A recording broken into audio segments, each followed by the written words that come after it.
An officer once trusted to protect our borders will now face prison time for conspiracy to smuggle drugs and people into the United States.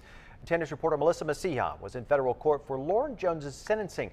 She has the angry reaction from Jones' former co-worker. Prosecutors say he betrayed his badge. That sentencing hearing took about an hour and a half here at federal court. In the end, Lorne Jones was sentenced on 2 counts and will spend about 7.5 years behind bars. Lorne Jones, a Customs and Border Protection agent for 17 years, is now a criminal. The former Marine said he accepts the jury's verdict. In court, he said, quote, "They have made a decision and I take responsibility." Jones paused several times as he collected himself, but you could hear his supporters' cries in court.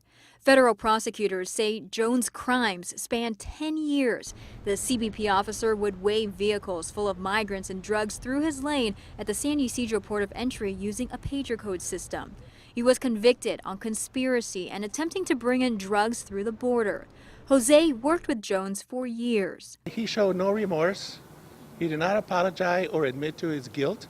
The only thing that he said, he surrendered. During the hearing, Judge Marilyn Huff criticized the government's investigation into Jones.